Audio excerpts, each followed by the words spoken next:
Happy Migraine Awareness Month, everybody. I hope you're enjoying all of the information that we have for you. Diet is always a contentious topic in the Migraine Australia chat group.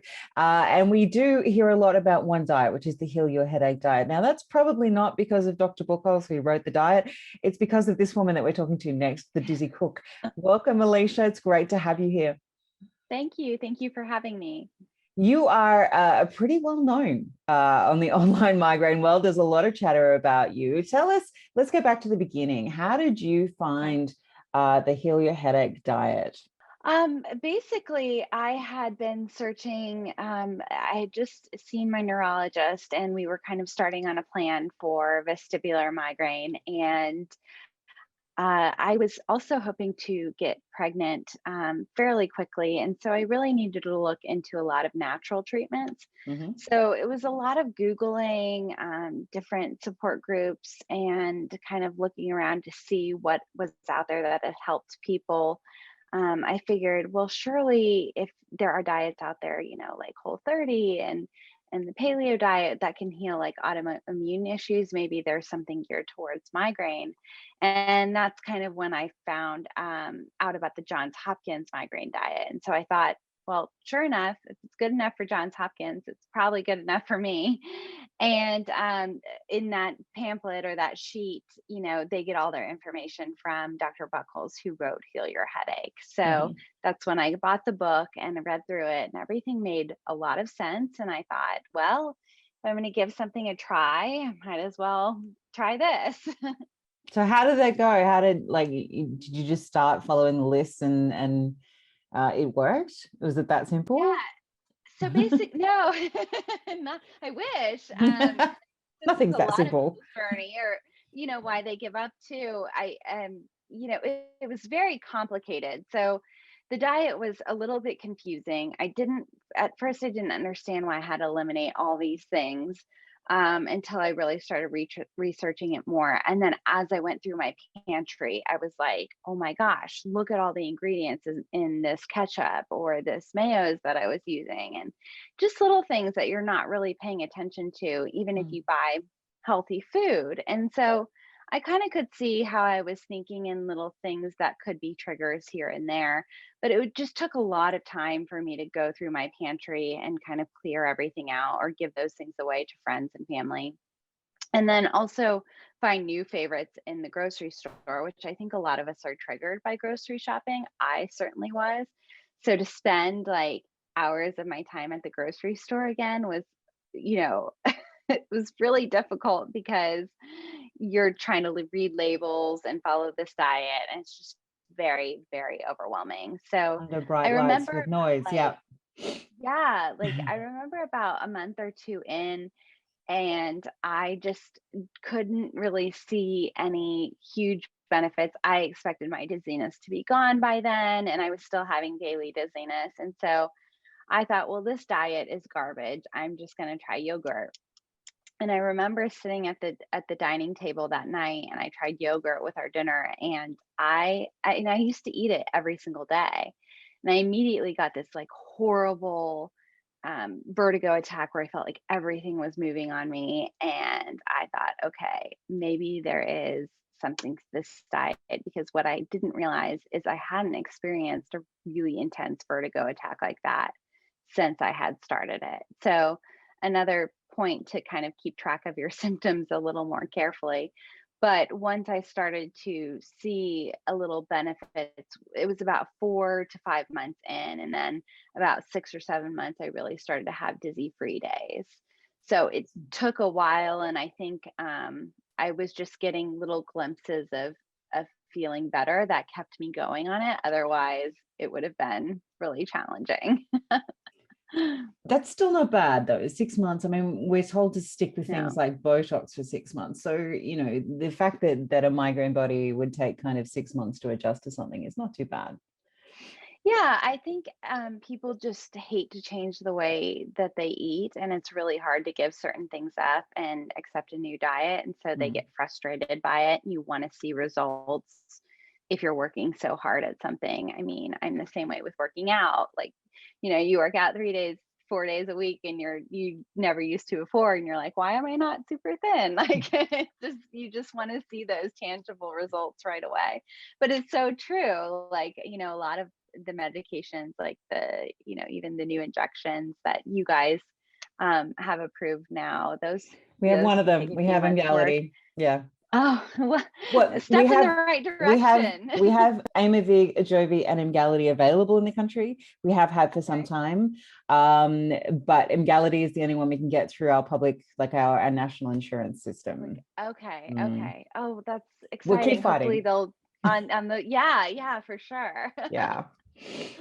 All right. So let's go through the basics of what the heliohetic diet is. What's the principle behind it? It's basically it eliminates common trigger foods. So a lot of it is based on, a lot of people you'll hear say, oh, I can't tolerate aged meats or aged cheeses or red wine. Well, why is that? There's a reason behind it. And a lot of it has to do with um, different types of amino acids like tyramine, histamine, um, and sulfites, those type of things that are in those foods that tend to trigger people to have a migraine attack. So the idea behind the diet is to eliminate a lot of these things, and find the foods that they're in that are common triggers, give your body a chance to kind of reset, and then start reintroducing these foods to see exactly what bothers you.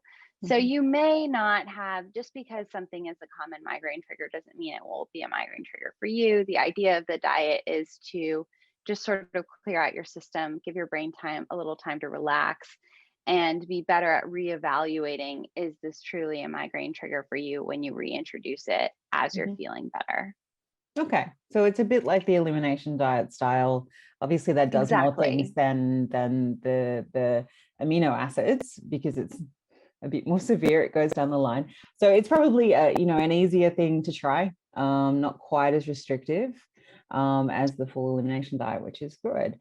Okay, Yeah. so how did you go from being vestibular migraine patient, finding success with the diet, to online superstar and cookbook writer?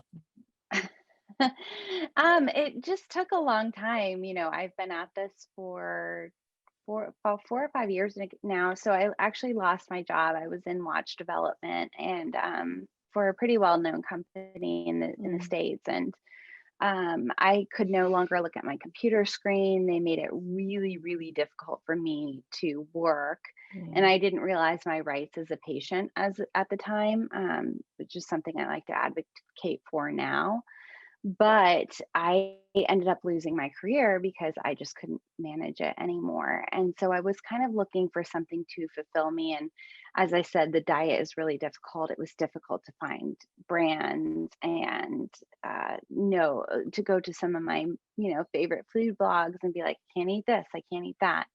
And one of the things that gave me a lot of joy was cooking at home, because I was spending a lot of time at home. Mhm. I couldn't really drive or walk much of anywhere. And so the one thing I could really do was cook. And so I spent a lot of time cooking. I've always loved to cook, and I've always been pretty good at it, but I spent a lot of time just sort of making new recipes and things that would fit this new diet. And I realized, this would be great to share with other people, as well as my vestibular migraine experience. Like, now you see so many people online talking about their vestibular migraine, and there's Instagram accounts, and it's so talked about. But like 5, 6 years ago, there was no one. I mean, it really felt like me and my friend Kayla, Yeah. that were kind of talking about it on Vita, and you felt really alone. And so I just kind of wanted to share my experience with my treatments and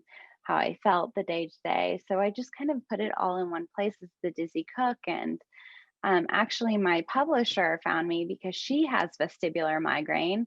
And again, back then there wasn't as many Yeah. resources about it. So she stumbled on my page and loved, cooked some of my recipes and loved them, and reached out to me that way. And it just kind of became a thing. I started volunteering with VITA, the Vestibular Disorder Association, Miles for Migraine, writing for Migraine again, and then just you just make yourself available to volunteer for anyone, like so many kind people do for Migraine Australia too, Yeah, we've and passed over people just 100 start to get to volunteers know now. It's you. great. Yeah. Yeah.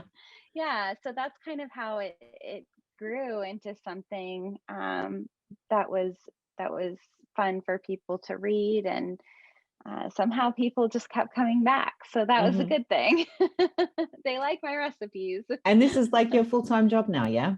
Yeah, it is my full-time job now. I'm trying to navigate that with a new baby as well. So haven't been the best at it, but I'm learning, as I think we all do. And yeah, it's turned into a full-time career for me. I will say to anyone who is thinking about doing this that you operate at a very large loss for years. Mhm. I think this is the first year it really started bringing in more of an income.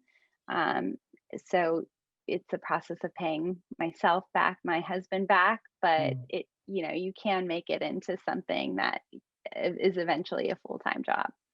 That's excellent. All right. What would be Yeah. your number one tip for somebody watching this thinking about trying the Heal Your Headache diet, other than try your recipes because they're awesome? Yeah, that's what I would say. I guess just have a little grace with yourself and be patient with it. You're not going to ruin your progress if you mess up one day, or if you decide you want to go out to dinner with friends and it's your birthday and you have a glass of champagne. You may not feel great the next day, but overall, you need to enjoy those small moments. And as long as it's not a habit, you can still see benefits, without being totally upset with yourself and feeling like you have to start over again.